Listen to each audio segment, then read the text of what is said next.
Alice and I are always looking to be more healthy, and we were just talking about how fasting is one of the best ways to do that. But it's so hard. But the great thing about Prolon is that's not what you're doing. It's not that you're not eating for 5 days. Instead, you're using their science-backed program to convince your body you're fasting. You guys, this 5-day program really is amazing. It comes beautifully packaged and it does all the thinking for you. Each day is its own box. And by following their program, I know I just feel so much better.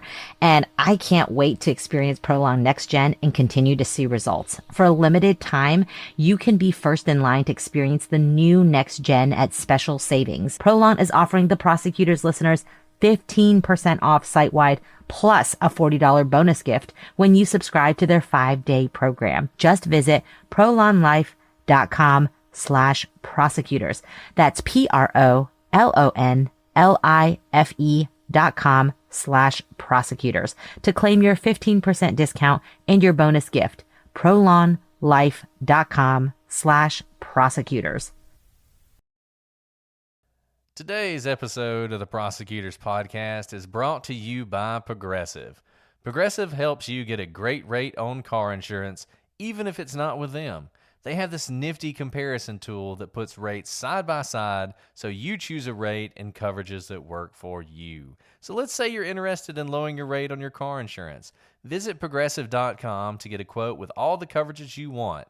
You'll see the rate from Progressive, and then their tool will provide options from other companies, all lined up and easy to compare, so that all you have to do is choose the rate and coverages you like.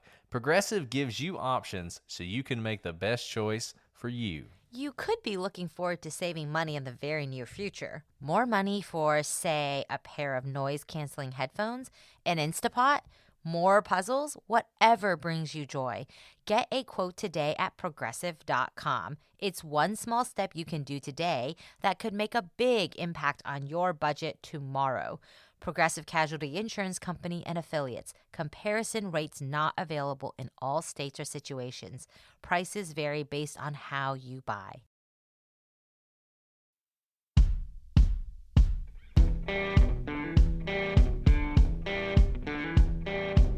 I'm Brett. And I'm Alice. And we are the Prosecutors.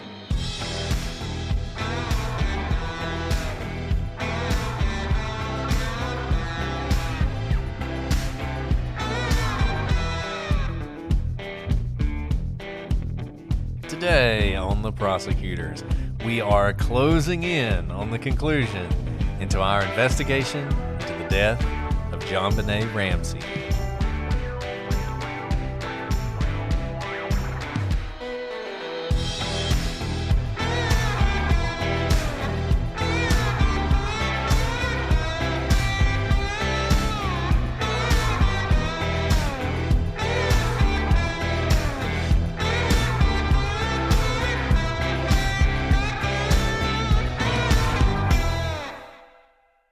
Hello, everybody, and welcome to this episode of The Prosecutors. I'm Brett, and I'm joined, as always, with my spiffing co-host, Alice. Hi, Brett.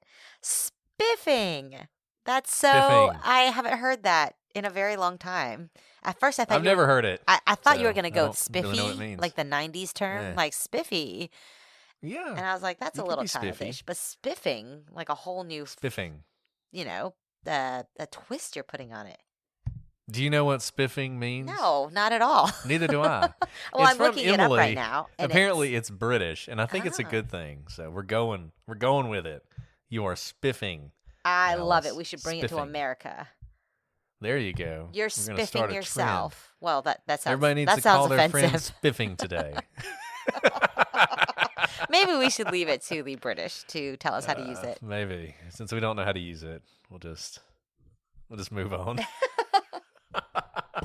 We tried.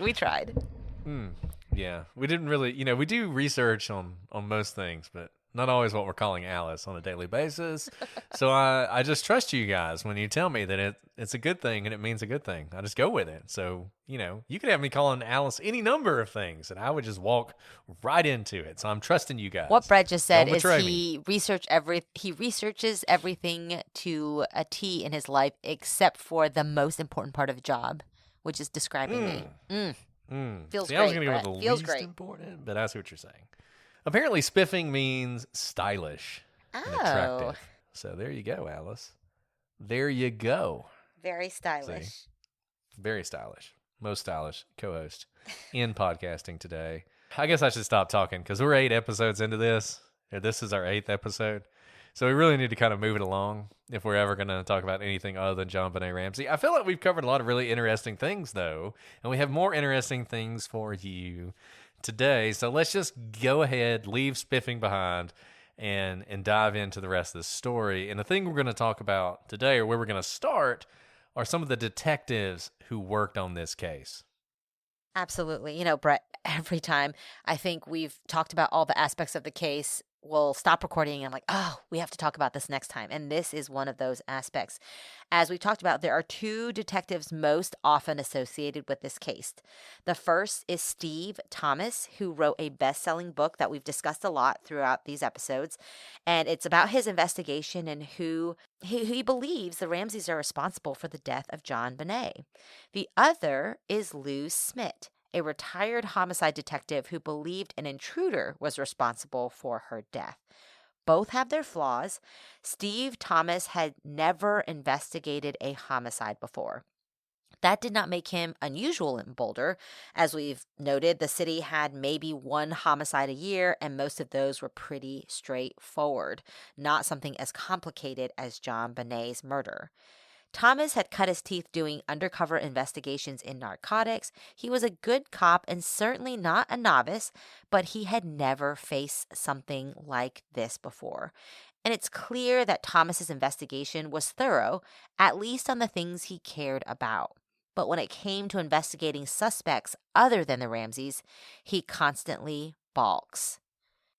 And I think those of you who've read Thomas's book, if you read it closely, you will see this. There is Thomas, he's very clearly a good cop, and he makes a lot of really good points. It's a good book. I enjoyed the book quite a bit, but there's a lot of bias there. And, one thing Thomas is constantly doing is he's constantly sort of explaining why they didn't solve the case or why they didn't get an arrest. And some of that is perfectly legitimate. I mean, he spares no punches when it comes to the investigation by the Boulder police and all the things we've talked about and all those shortcomings. He does not try and cover those up. But there's also a feeling of it's not his fault. Like, it's not my fault that nobody was ever arrested. And he constantly says things like, we had probable cause to make an arrest. Why weren't we making arrests? There was all this evidence against Patsy, who he believes is responsible for this. But the thing that is frustrating about the book is he never just comes out and says what all this evidence is. It's a long book. It'll take you a while to read it. And over the course of the book, at various times, he tells you various things that makes him think Patsy is responsible. But you kind of have to string it together yourself. There's never a moment where he sort of builds the case. And that's the one thing I was really disappointed in because I kept waiting. I wanted to hear it. I wanted to hear him make the case against Patsy Ramsey, and he didn't do that. And then there are other times where he does things that are just infuriating, especially as a prosecutor, because oftentimes we are called upon to ask police officers to go out into the field and gather evidence, and particularly on areas where we think the case is weak. And every time the Boulder DA, who had plenty of flaws, many, many flaws, which are also evident from the book, but whenever they would ask perfectly reasonable things of Thomas, he would scoff at them and complain about them and act as if they were impossible. For instance, the Boulder DA wanted the police to find every person who had been at the parties that the Ramseys had attended, both the one at their home and the one at Fleet White's home. interview all those people and figure out where they were the night of the murder, which is not a big ask. I know that's going to be 100 people probably, and that's a lot of interviews to do, and that's a lot of work, but that is a perfectly reasonable thing to ask when you are trying to narrow down suspects. Another thing he does is whenever other officers are doing their work, he's constantly criticizing them. So a good example of this, we talked about Santa Claus, Bill McReynolds, last time. At some point, the Boulder police officers go out to his house to get a sample of rope that they believe might be consistent with the cord that was used in the garrote. And they go up there and they test it, and it's not a match. And in his book, he talks about how embarrassing this was for them, that they had gone out there and done this and bothered this poor man. And all I'm thinking is, no, that's good police work. Like, you just eliminated a suspect, or at least eliminated one angle on a suspect.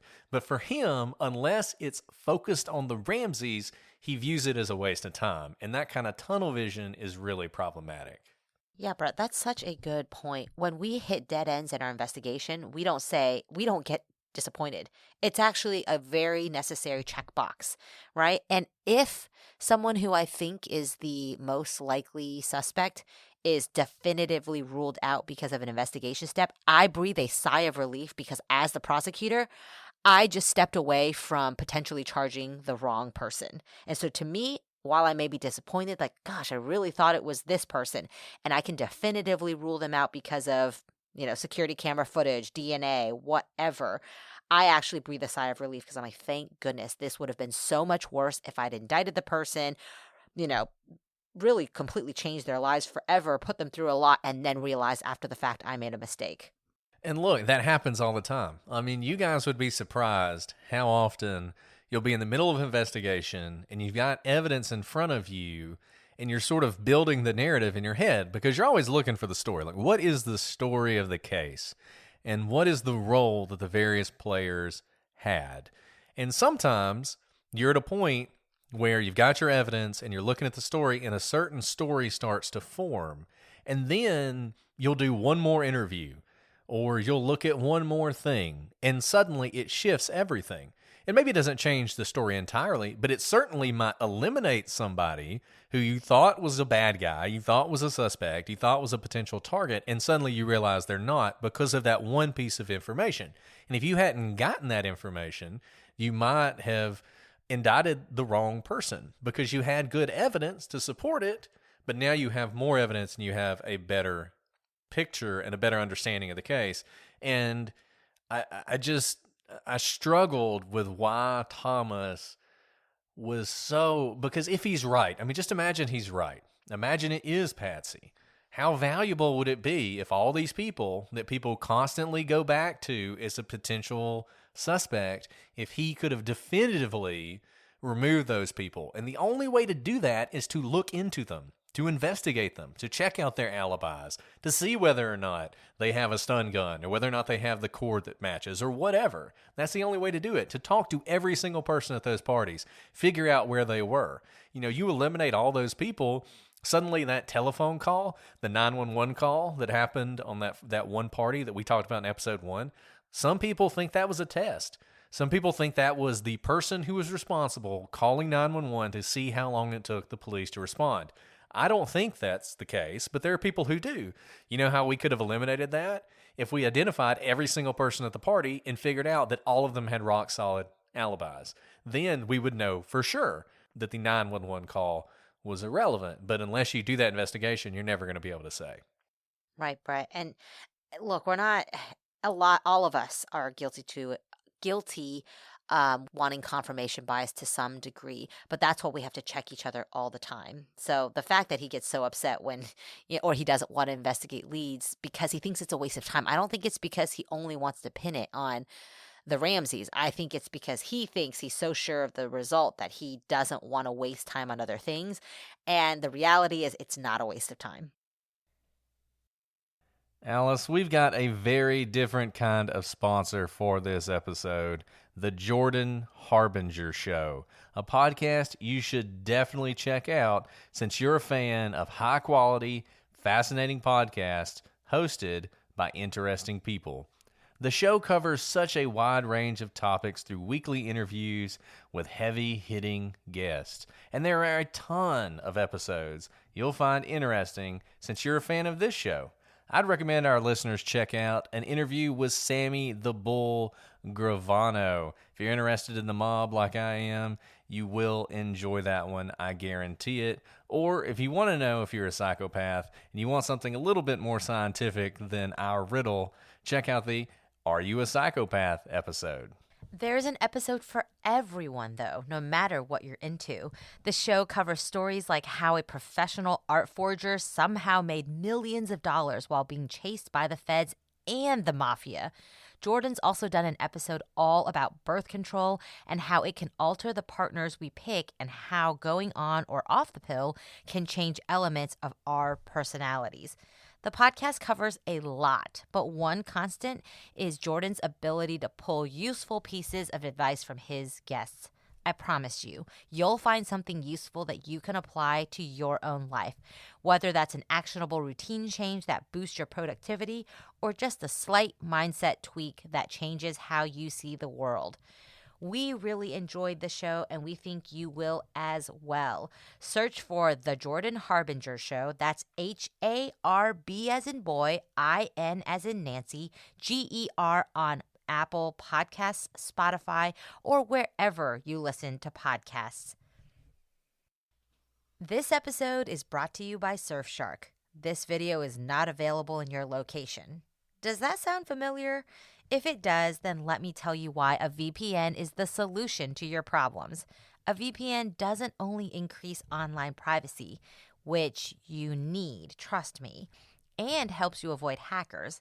It also helps you access entertainment because the content you see is limited by your geographic location.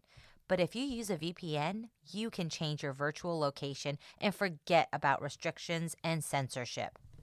You know, Alice, we all have all these different streaming services we're paying for, and you need to get your money's worth. If you can't find what to watch on Netflix, Hulu, Disney Plus, or some other streaming platform, unlock new libraries with a VPN. Can't watch a YouTube video? Connect to a different location with a VPN. Can't access certain websites or apps through school or office networks? Try a VPN. So try Surfshark risk-free with a 30-day money-back guarantee. Get Surfshark VPN at surfshark.deals/prosecute. Enter promo code prosecute for 83% off and 3 extra months free. You heard me right. 3 extra months for free. That's surfshark.deals/prosecute. Get this, adults with financial literacy skills have 82% more wealth than those who don't. From swimming lessons to piano classes, us parents invest in so many things to enrich our kids' lives. But are we investing in their future financial success? With Greenlight, you can teach your kids financial literacy skills like earning, saving, and investing. And this investment costs less than that after-school treat. Start prioritizing their financial education and future today with a risk-free trial at greenlight.com/Wondery. Greenlight.com/Wondery. Bombas makes the most comfortable socks, underwear, and T-shirts. Warning, Bombas are so absurdly comfortable you may throw out all your other clothes. Sorry, do we legally have to say that? No, this is just how I talk, and I really love my Bombas. They do feel that good. And they do good, too. One item purchased equals one item donated. To feel good and do good, go to bombas.com/Wondery and use code Wondery for 20% off your first purchase. That's BOMBAS.com/Wondery and use code Wondery at checkout. Ryan Reynolds here from Mint Mobile with a message for everyone paying big wireless way too much. Please, for the love of everything good in this world, stop. With Mint, you can get premium wireless for just $15 a month. Of course, if you enjoy overpaying, no judgments, but that's weird. Okay, one judgment. Anyway, give it a try at mintmobile.com/switch. Upfront payment of $45 for 3-month plan, equivalent to $15 per month required. Intro rate first 3 months only, then full price plan options available. Taxes and fees extra. See full terms at mintmobile.com. And let me just say this. It's not because he's lazy. He is not a lazy officer. He is not somebody who's looking to cut corners. We've talked about the Routier case a lot. And there is another similarity in that the Boulder Police Department set up surveillance on JonBenét's grave. And Steve Thomas goes out to Georgia and spends days watching her graveside from a blind. They had gone to the hardware store and fashioned a tombstone out of a piece of wood that they then put a microphone in so that they could listen to anybody who came to the graveside, for the same reason that the Texas police listened to Darlie Routier's the graveside of her kids, thinking somebody might come. Patsy might show up and confess to the crime at the graveside. And he spent days there. So he was committed to this. He spent a ton of time on it. He built this massive book of all the evidence in the case and this massive affidavit about why he thought the Ramseys might be involved. But that was his white whale. I mean, he was so focused on the Ramseys, and maybe for good reason. Maybe they're responsible, and he knew it, but the negative effects of that tunnel vision are so evident in this case, and it goes beyond just Thomas. There's also the problem with his interactions with the DA's office. You cannot have an investigation that's going to be successful if the DA's office and the police department hate each other, if they disagree on everything. And that's what you had here. And you had a DA's office that did not like to go to trial. They were used to solving most of their problems through plea deals. They did not look forward to taking on the best lawyers in the country in court without a rock-solid case. And Thomas doesn't seem to recognize that. He seems to think, look, we got probable cause. We can get through a grand jury. We can get an indictment. Let's just do that and then roll our dice at trial. And that's not what you do. And that's not what any DA's office wants to do. And it certainly wasn't what the Boulder DA's office wanted to do. And they kept asking them, we need more. We need something else. We need something definitive that ties the Ramseys to the death of JonBenét. And Thomas either couldn't or wouldn't give it to them. And that is just the ultimate frustration in his book, and really, I think, in the investigation as a whole. And the other detective is Lou Smit. Lou Smit, on the other hand, had investigated dozens of difficult murder cases. He may have had a blind spot. In his most famous case, he proved that parents suspected of killing their child were innocent and that indeed an intruder was responsible. Maybe Lou was trying to catch lightning in a bottle twice and lost his objectivity along the way. Moreover, Smit joined the Ramsey team relatively early in the investigation. From that point forward, he would not have access to the police files in the way that Thomas would. Yeah, and Smit, he's kind of the opposite of Thomas. There's like a yin and a yang, and Thomas respected Smit a lot, and that comes through in the book, but they disagreed completely on the case. Smit was convinced this was an intruder that did this. Thomas obviously thought it was someone in the family. Smit does a lot of good work, and some of the observations he made are interesting. And I think sometimes people get lost in the fact that he was on sort of Team Ramsey. Yes, that is a bias for him. He thinks they're innocent, and you have to remember that. You have to keep it in the back of your mind at all times. But it doesn't mean that everything he says is irrelevant.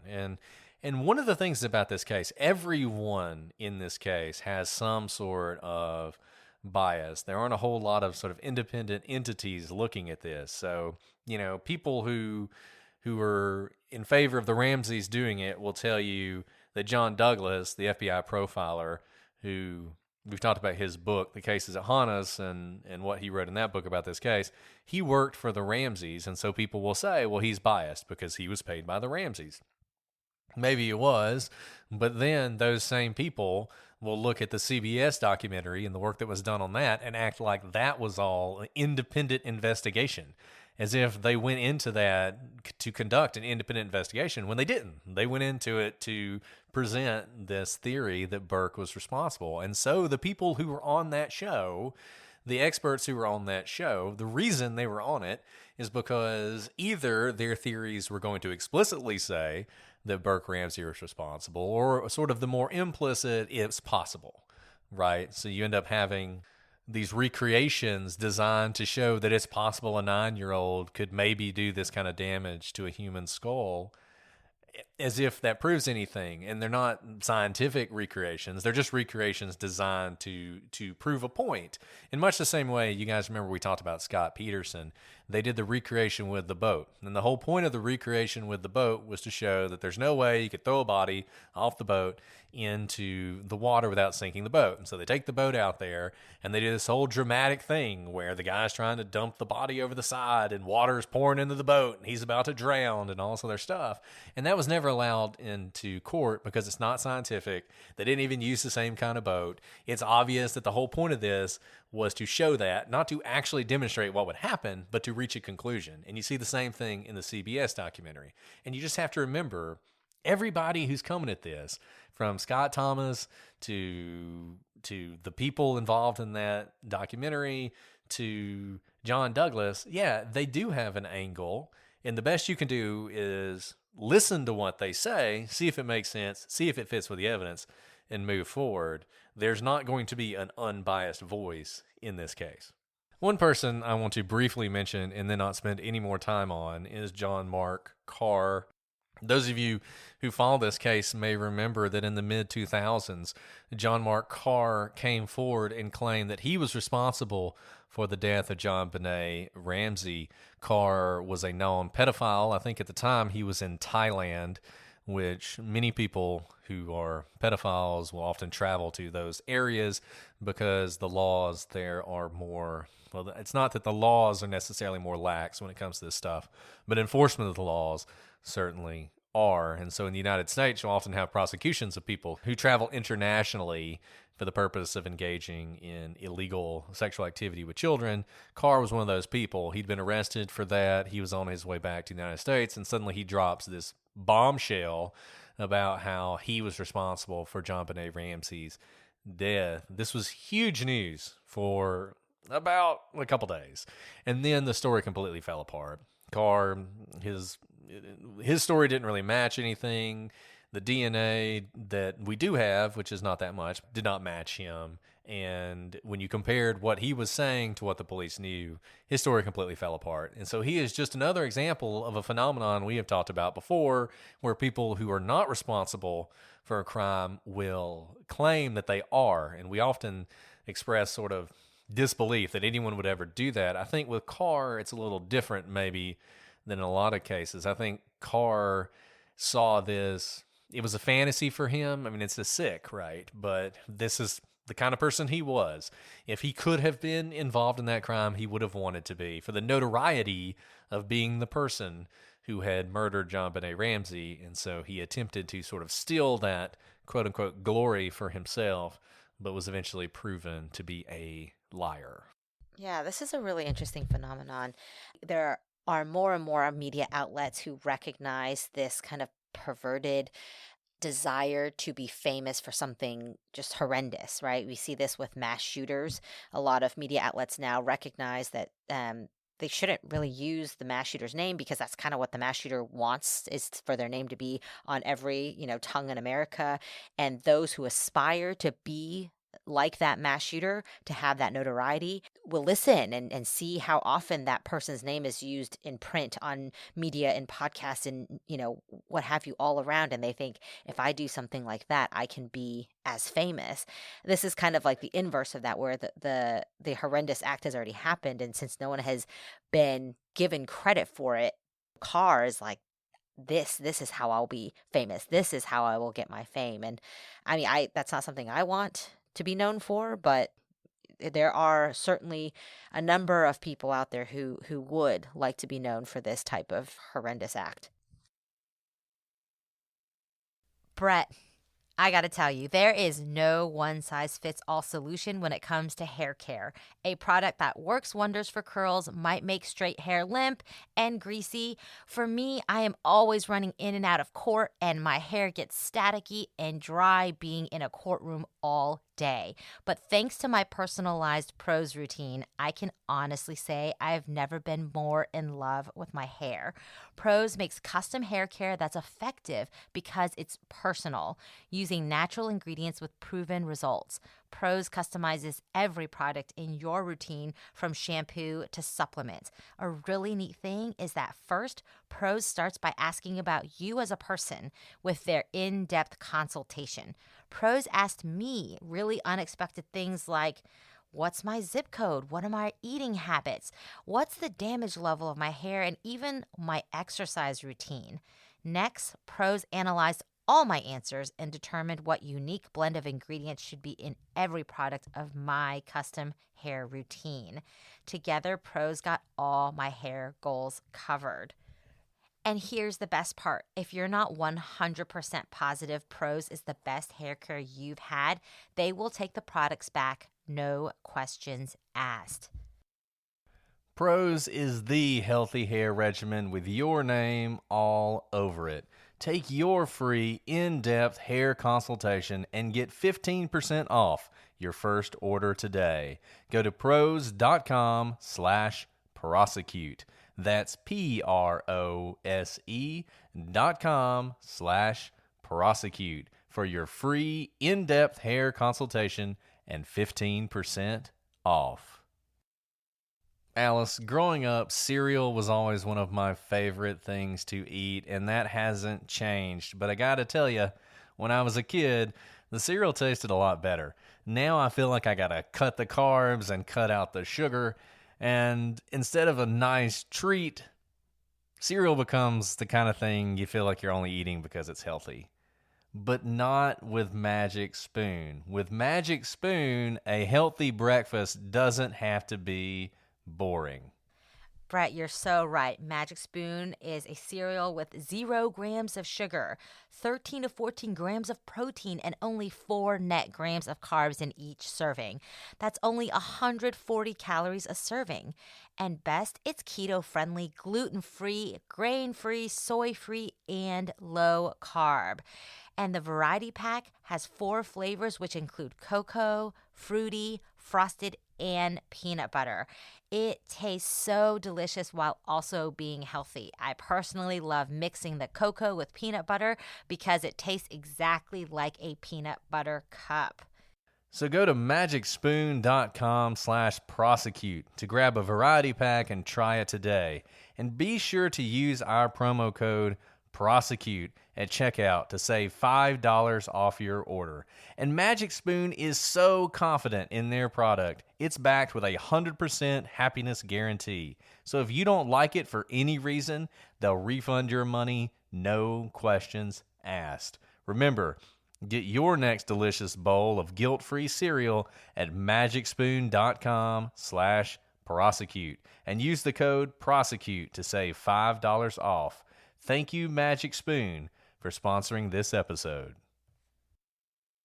Alice, before we continue, I want to talk about one of our favorite sponsors, Faherty. They've been with us for a while, and they're still with us today. You know, this is one of the most difficult times to find something to wear.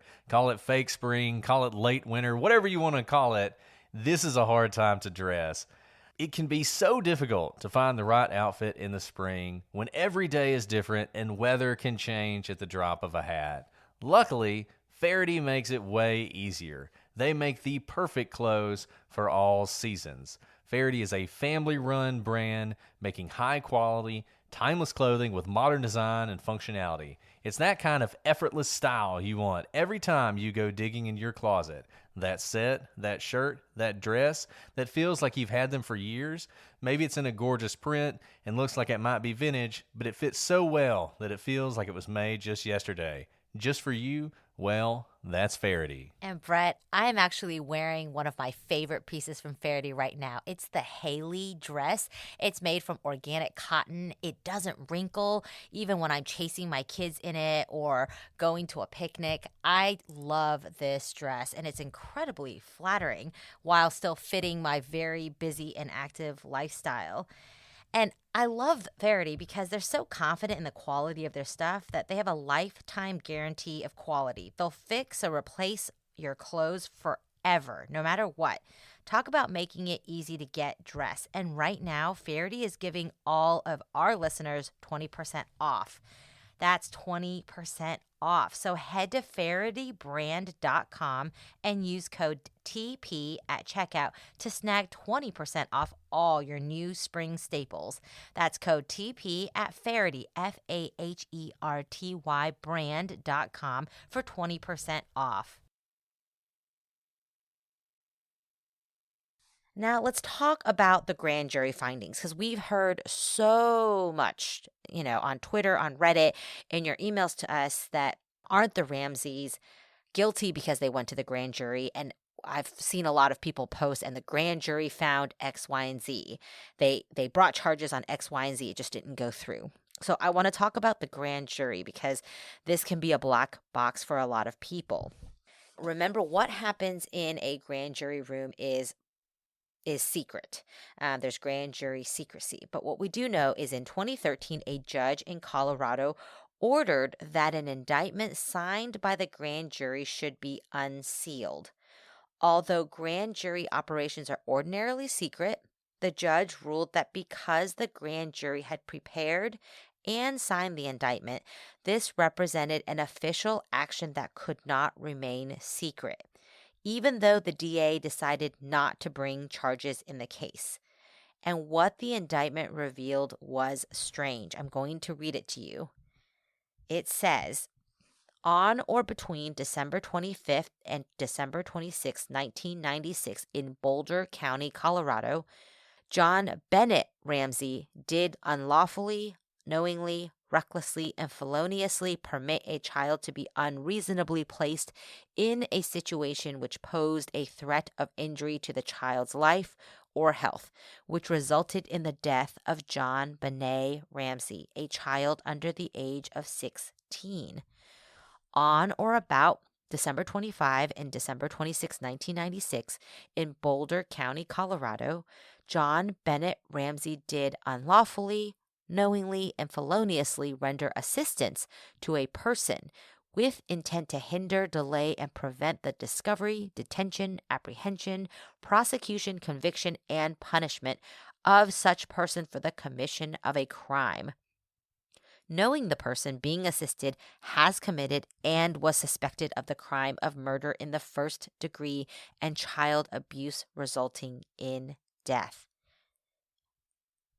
On or between December 25 and December 26, 1996, in Boulder County, Colorado, Patricia Poe Ramsey did unlawfully, knowingly, and recklessly and feloniously permit a child to be unreasonably placed in a situation which posed a threat of injury to the child's life or health, which resulted in the death of JonBenét Ramsey, a child under the age of 16. On or about December 25 and December 26, 1996, in Boulder County, Colorado, Patricia Poe Ramsey did unlawfully, knowingly, and feloniously render assistance to a person with intent to hinder, delay, and prevent the discovery, detention, apprehension, prosecution, conviction, and punishment of such person for the commission of a crime, knowing the person being assisted has committed and was suspected of the crime of murder in the first degree and child abuse resulting in death. Okay, I just read to you 4 paragraphs of an indictment. Let me summarize that for you. As you can probably tell, 2 of them involve John Ramsey and 2 of them involve Patsy Ramsey. And they are the exact same charges for both of them. And one of them is that they assisted someone covering up, or a cover-up, essentially. And the other one is that they permitted JonBenét to be in a situation that was dangerous. Neither of them, note, is for the direct murder of JonBenét. And also note, because of the theories that are around, either John or Patsy is probably who the prosecution is focusing on as the one who actually killed them. So why does the indictment not say either of them is the killer, and how can they both be charged for crimes of assisting someone else and both for putting the child in danger when neither are charged with actually killing JonBenét? This is interesting because it's sort of the worst of both worlds, right? So on the one hand, the grand jury secrecy that you're supposed to have that protects people from being tarred by the idea that a grand jury is looking into them when no charges result. We don't have that. We decided to put that aside. So now you have this out there naming John and Patsy Ramsey, and with all the negativity that comes with that. But on the other hand, because it is only this portion of the grand jury's activity that the court decided was an official action and therefore no longer subject to grand jury secrecy, in the same way that if someone's indicted, obviously, once the indictment is unsealed, that's no longer secret, right? That's no longer part of grand jury secrecy because it's an official act. Same thing here, but that's it. So we don't know really anything else that led to this. So which means not only do you have this information out there, but because you don't have more, you just have endless speculation about what exactly happened here. Now, I will tell you what I think happened here, and then Alice, you can either agree with me or disagree with me. I think there's one thing that some people think happened, which I don't think is what happened, is that the grand jury determined that Burke was responsible for this. Burke was a minor, therefore, and not only a minor, he was 9. And in most states, a 9-year-old cannot be charged with murder, or really any crime, but certainly not murder. I think you typically have to be at least 12 to be charged with a crime like that. So he can't be charged, which means in this case, basically, the grand jury is saying that his parents helped cover it up. You know, they're probably the ones who did the garrote. And so we're going to charge them with this. That's what some people think happened here. I do not think that's what happened here, personally. I think what happened here was, and if you read Thomas's book, I think you see this coming. So Thomas's book ends before the grand jury happened because Thomas resigns in protest. He's upset with the way the investigation's going. The DA seems like they're never going to go to grand jury. They're ignoring him. They're ignoring various other experts they brought in. They refuse to use the grand jury as an investigative tool, which is unusual. You know, typically you would use the grand jury to get some people testifying in front of the grand jury so you can lock in their testimony under penalty of perjury. They don't want to do that. So he finally leaves. But the idea had been that the Boulder police, and this is weird. I mean, this is all so weird because this is not normally how it goes. Normally, a grand jury is run by the prosecution, by the DA. They are running the grand jury. They're bringing in their witnesses. They're presenting their case, and they're then asking for an indictment. In this case, the DA essentially said to the Boulder Police Department, or at least this is what it seems like from Thomas's book, you wanted a grand jury, fine. You can go in there and you can present your case to the grand jury. And that's what I think happened. I think the Boulder police, who thought that the Ramseys were responsible, went in with their evidence and presented it to the grand jury. And then I think the grand jury, on the basis of that presentation, returned this indictment, which is, to me, the perfect example of a bad indictment. Because what is happening here is the same thing in the same problem I had with Thomas's book. Thomas keeps saying, there's probable cause, we can do an arrest. Let's indict these people. But what he can never definitively say is what happened and who is responsible. He thinks it's Patsy, but he can never definitively say where JonBenét was killed, how she was killed, how she ended up in the basement, who did the garrote. He can't say that. So I think the grand jury is splitting the baby here. There's a reason that both indictments of both parents read exactly the same. They don't know who did it either. They think one of them did it, so they're like, let's just indict them both for the same thing and let the trial court figure it out. And that's what they want to do. And I think the DA, there's a reason the DA refused to sanction this indictment, because he saw that this is not how you indict people. You don't indict people. You indict two people sort of in the alternative. One of them's guilty, so we'll indict them both and let them figure it out at trial. You just can't do that. I think that's exactly right, Brett. If I were handed these two indictments, I wouldn't know what to do with it. I mean, obviously, we don't know what was actually presented to the grand jury, but if they had been given more specificity of the crime, they would have been able to bring a more specific indictment and more specific charges, and they can't do that here. And instead, these two indictments are in contradiction to each other, essentially.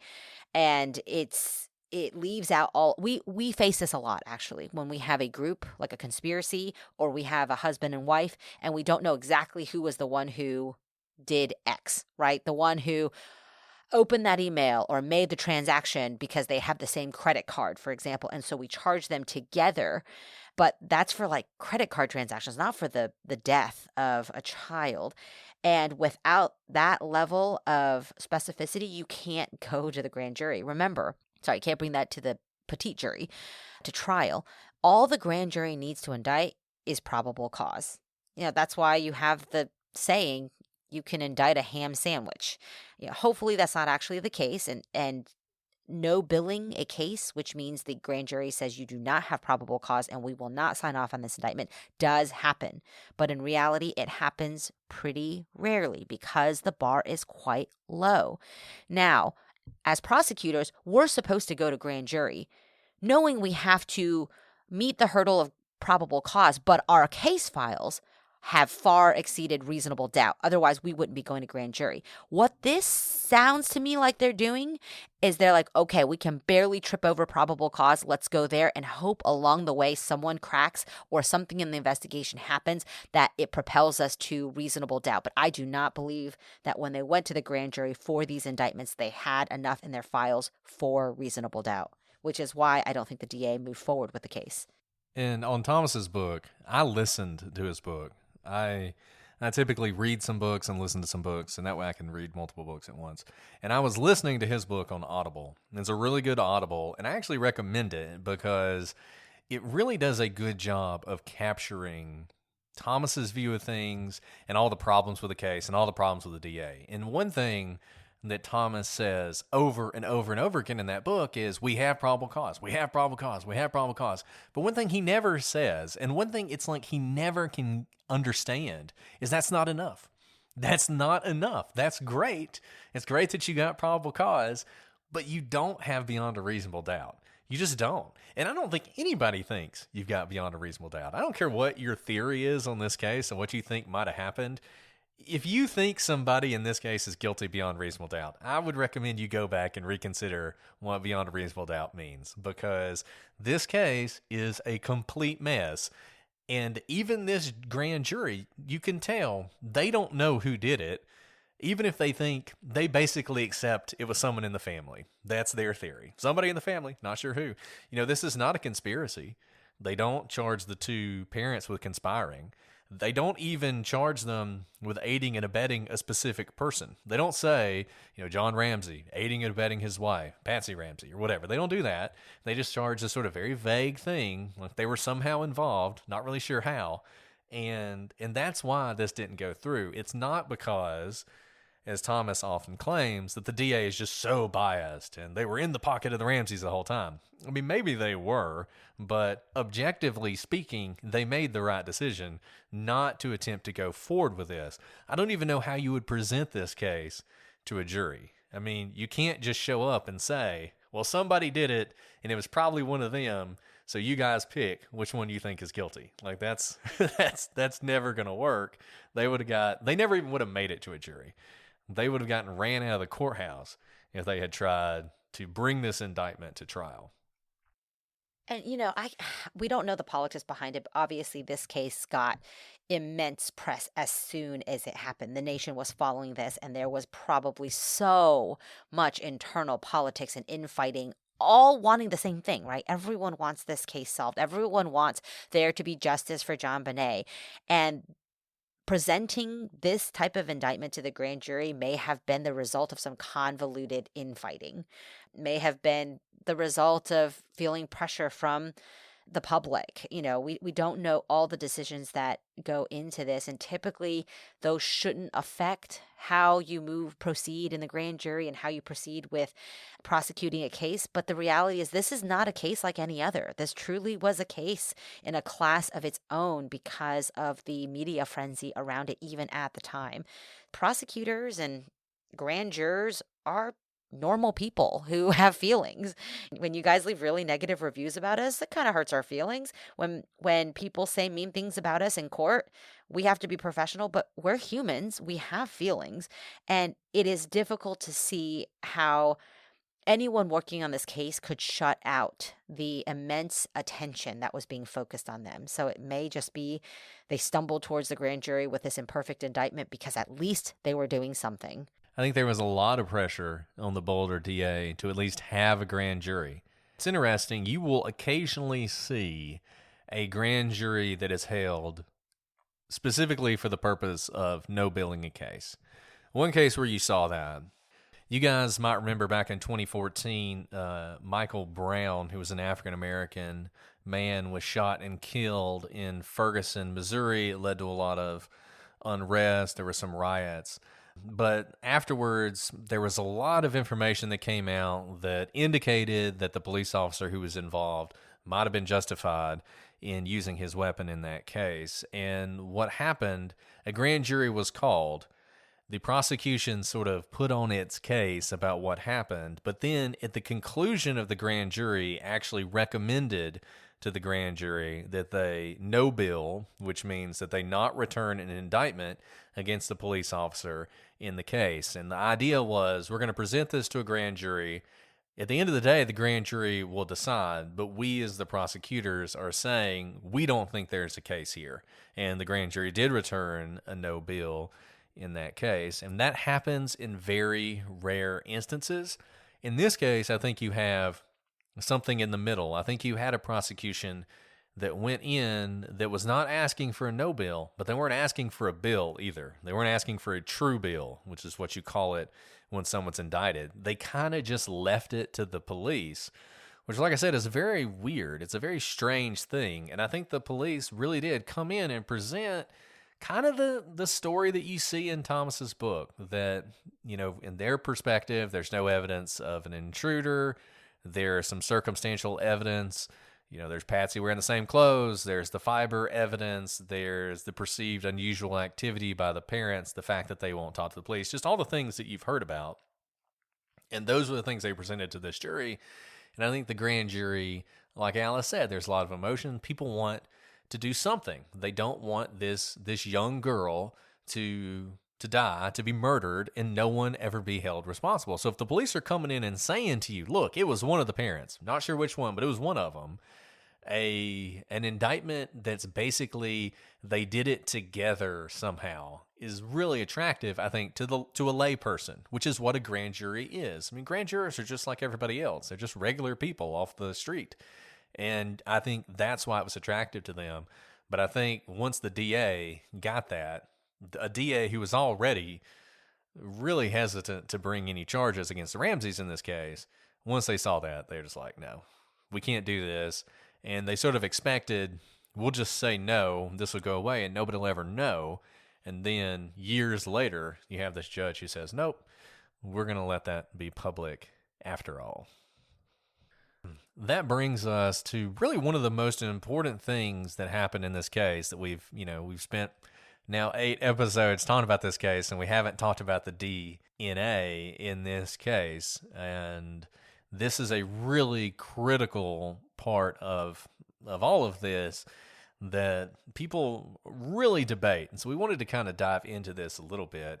And it all starts really in 2009. So Alex Hunter had been the DA when JonBenét Ramsey was killed. He had been the DA who oversaw the investigation. Well, at some point, after serving as DA for like 30 years, he was the king of Boulder, which was another reason the police didn't like him, because he was the king of Boulder, but he wasn't eager as the police, perhaps, to enforce some of the laws. But at some point, he steps down, and a new DA takes over. Her name is Mary Lacey.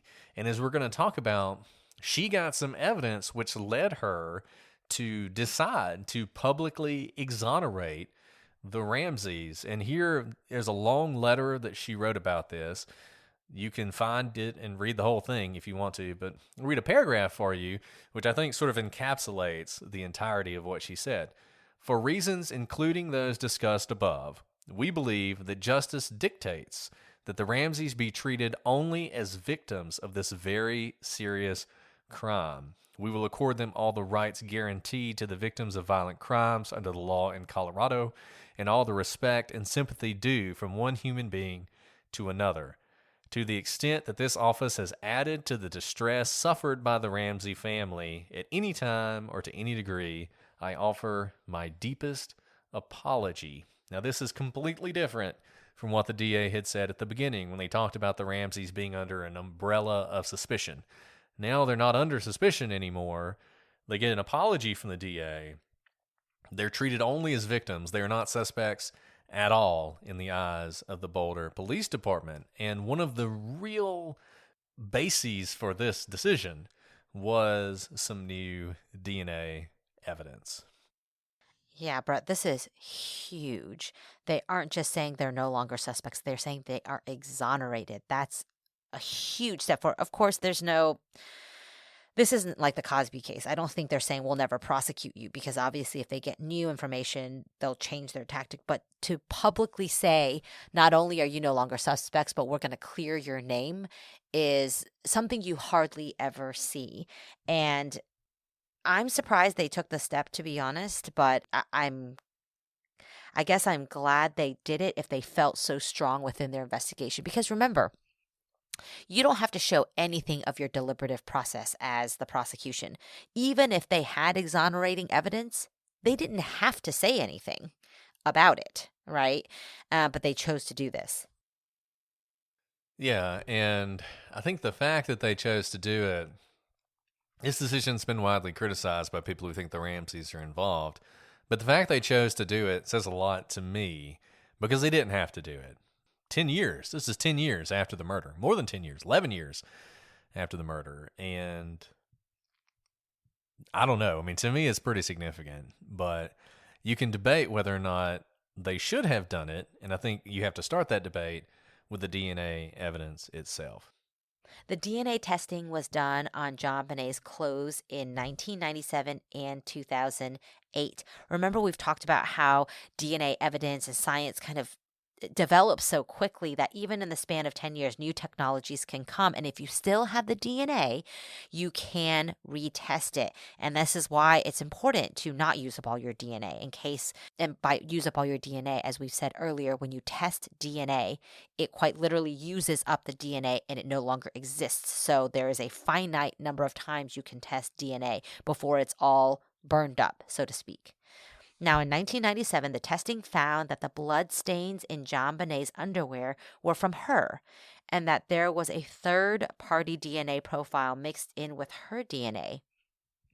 At the time, the testing was not able to do much with this third-party sample, and so they sat on it. All they could tell was it's a third party. But in 2008, new DNA testing was ordered with new technology, and Bode Technology tested 4 different areas of JonBenét's, quote, white long underwear bottoms at the waistband. This was the exterior top right half of long johns, exterior top left half of long johns, the interior top right half of long johns, interior top left half of long johns, and on the exterior top right half of long johns, they found, quote, contains a mixture of at least 2 individuals, including the victim, and at least 1 male contributor. It excludes DNA from Burke, Patsy, John, Melinda, and John Andrew Ramsey. Bode then compared the two, and the results were interesting to say the least. Bode found, quote, notably, the profile developed by the Denver PD and previously uploaded to the CODIS database as a forensic unknown profile, and the profiles developed from the exterior top right and left portions of the long johns were consistent. This is really important. And honestly, I feel like people often underplay how important this is. We have talked about, and a lot of people talk about, the DNA that was found in JonBenét's underwear and how it is a third party and how it is not a match for any of the members of the family. And some people have said, well, maybe it's just random DNA. Maybe it's DNA from the manufacturer. Maybe it's the DNA from somebody who put the underwear in the packaging. Could be a DNA from any number of people. And sort of the argument is, see, it could be anybody, so therefore it doesn't mean anything. Now, I just want to start off by saying that is a fallacy. It certainly may be the case that the DNA comes from a third party. But when you find DNA, and by third party I mean an uninvolved third party, that could happen. But you can't just ignore it. And I feel like people who believe the Ramseys are involved, this DNA evidence, they looked at it and they said, well, maybe it was from the manufacturer. Yeah, it was probably that. Worthless. Junk. Not even going to worry about it. It reminds me, Alice, did you ever see House? Did you ever watch the show House? I've seen episodes, but I didn't watch all of it. So there was an episode fairly early on in the run of House that always stuck with me. House's thing was everybody lies. And so he's always trying to figure out who was lying. And this couple comes in and they have herpes. Both of them have herpes. And they don't know how they got it, right? So House's theory is that one of them is having an affair. And so they come in and they're really upset about this and they're trying to figure out how this happened. And House says, well, sometimes if you sit down in a public toilet, you can get herpes that way. And the husband says, oh, I bet that's how it happened. And the wife's like, that's the stupidest thing I've ever heard. What are you talking about? And House immediately says, he did it. He was the one having the affair. Because when given this limb, this barest reed to grasp onto, he'd immediately jumped on it. Whereas the wife is like, no, that doesn't make any sense. And in a way, that's kind of confirmation bias, in action. Because you have the wife who's actually looking at it critically and not accepting whatever would fit her theory. And then you have the husband who really needs a theory other than I was having an affair. And as soon as he gets it, he grabs onto it. I feel like the same thing here. People who want the Ramseys to be involved need this DNA to be irrelevant. So they grab onto the possibility that it's random DNA. Random DNA happens, and it could be random, but you can't ignore it, and you really can't ignore it after this 2008 testing, because what happens is this company looks not at the DNA that was in the underwear, but the DNA that was on the waistband of these long johns that JonBenét was wearing, and they find DNA that is consistent with the DNA in the underwear. And it is not the case, and it is basically impossible to believe that the random, uninvolved third party would leave DNA in both places. If there's DNA that is the same, that's in the underwear and that's on the waistband, then that is almost certainly from someone who was involved in the crime, and that DNA doesn't fit any of the family members, and that's huge. Now here's one caveat. It's not the same, it's consistent. We've talked about this before, and we've talked about DNA before, and DNA is not magic. So we don't have great DNA samples here. If, as I recall, I think there are 13 markers in the sample from the underwear and 10 from the waistband. There's enough overlap that it's consistent, which means you have overlapping markers, which lead the DNA folks to think this is consistent, likely the same, but they can't say for certain because they don't have the complete sequence. If they had the complete sequence, they could say for certain that it's the same within, 1 in 50 trillion or whatever. They can't say that here. They don't give us a number, so we can't say exactly what it is. But the fact that you have consistent DNA in these two places, these very sensitive places in a murder that likely involved a sexual assault, means that is really powerful physical evidence for this being an intruder. Certainly. And just so you know, whenever we've talked about this, whenever we present DNA evidence in court, that's the language you use. Consistent with, or 99% probability that it matches the profile. It's never, this is Brett or this is Alice. That's not how DNA is read. So just know that while this language may sound strange to you, this is the type of the verbiage you use when describing DNA evidence. And Brett, to have ruled out the family, you're right, is huge, is absolutely huge, because not only is the family's DNA not on the underwear, but it indicates that they are not around or aware of who this third person is when they are leaving this DNA on JonBenét's underwear as well. Otherwise, their DNA may be in the mix. And you have some real grasping at straws that you'll see people do when confronted with this. I mean, one theory I read was that Patsy accidentally kills JonBenét and then calls somebody from outside the home who's like a friend, an acquaintance, who comes over and helps her stage the murder. And that person is the third party. This is where the third party DNA is from. So it's still Patsy, but there is a third party who comes in to help her cover it up. That didn't happen. I'll just go ahead and tell you. That is not what happened here. Patsy did not have an outside accomplice. That did not happen. And when you're having to sort of grasp at straws like that, I think it says a lot about you need to take a step back, because it's possible that your underlying theory isn't correct. We talk about confirmation bias a lot, and when you see this evidence that sort of rams up against what you think, you really have to take a hard look at it. Now look, it is possible that this is complete junk. It's possible that if they'd had 11 markers on the waistband, that they would have been able to say, these are actually not consistent. They're from two different people. Doesn't matter. Nevertheless, given what they have, it is powerful evidence. Now, DNA, people think DNA is the be-all, end-all. It gets twisted all the time. And we've talked about how there's DNA everywhere, just like there's fingerprints everywhere. I remember there was a case not too long ago of a person who had been executed. I think it was in Arkansas. They'd been executed, and there was this New York Times story that was like, the headline was, man was executed for murder. Then they found someone else's DNA on the murder weapon. And it was something like, I think he had beaten his victim to death, maybe with a bat. And then on the bat, they had found some DNA that they couldn't tie to anybody. And so that was where the headline came from. Now, if you read the story, you would have known that in addition to that testing, they were able for the first time to test the blood that had been on the accused shoes. And at the time, they were not able to tie the blood to anybody, but with this new technology, they had tested it, and it was consistent with the victim.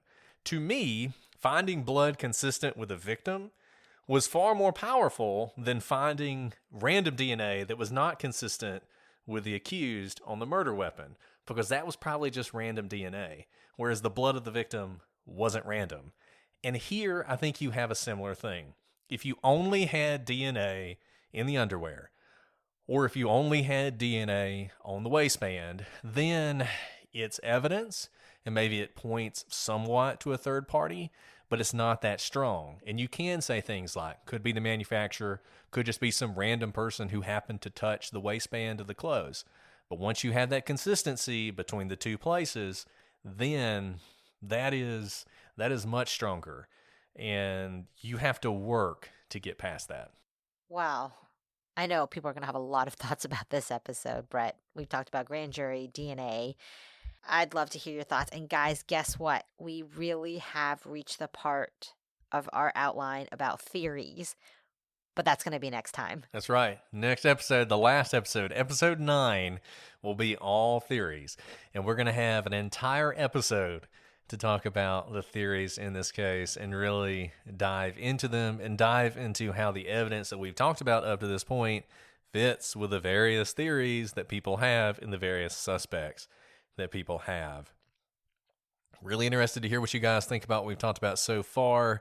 If you love this case, I'm sorry that it's coming to an end. If you hate this case, congratulations. In a mere 2 weeks, we'll be on a new case. But for now, if you have thoughts, reach out to us, prosecutorspod@gmail.com, @prosecutorspod for Twitter, Facebook, Instagram. Check us out on Reddit. Join the Patreon if you're sick of ads. Go to the gallery on Facebook where they are having a lot of awesome discussions on this case. I've learned a lot. You'll learn a lot too. Hey guys, we are going to CrimeCon. CrimeCon is in May this year, hopefully, if the creeks don't rise and various other things. I thought I was going to CrimeCon last year and didn't quite make it, but this year we're going to do our best. It's in Vegas. We hope you guys will join us. If you haven't signed up yet and you want to go to CrimeCon, use code prosecutors for 10% off. We really want to see you guys. We went down to Savannah last year and had a blast meeting people. Alice went to CrimeCon in Austin last year, and I know she had a lot of fun there. We love seeing you guys. We love putting faces with names. So I hope that as many of you as possible will try and join us. Join us. We missed you so much last year, Brett, but I promised everyone last year that you would definitely make it this year, and I think we're going to make good on that promise. I love Vegas. We'll get a craps table together and play all night long. I can't wait. Okay, guys. Well, that's all we have for this week, but we'll be back next week with the final episode in the JonBenét Ramsey investigation. Finally find out what our theories are and which theory we think best fits the evidence. But until then, I'm Brett. And I'm Alice. And we are the prosecutors.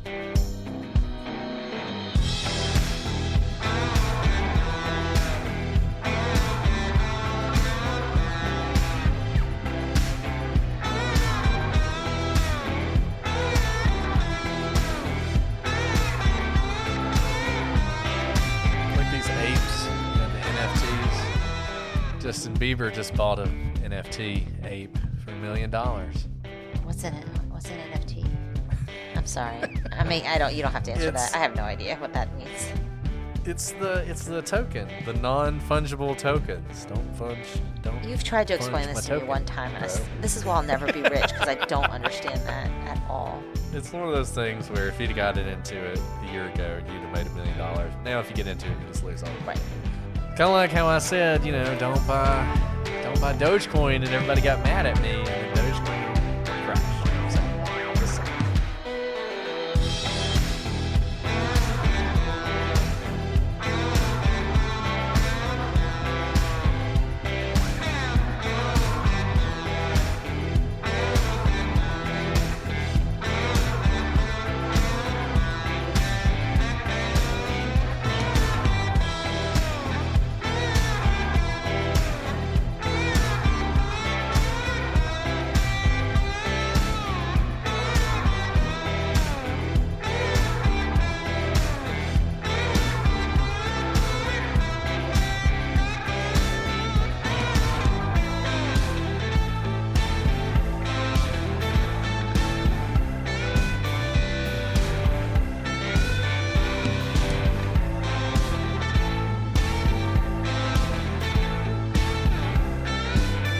Buy the Bored Ape NFT and it's going to crash. Just right click on it and copy it. And you'll own one and you can say, look, I have a Bored Ape. It's great. Sorry, I digress. Okay. So you ready to start? Yeah, clear that moneymaker.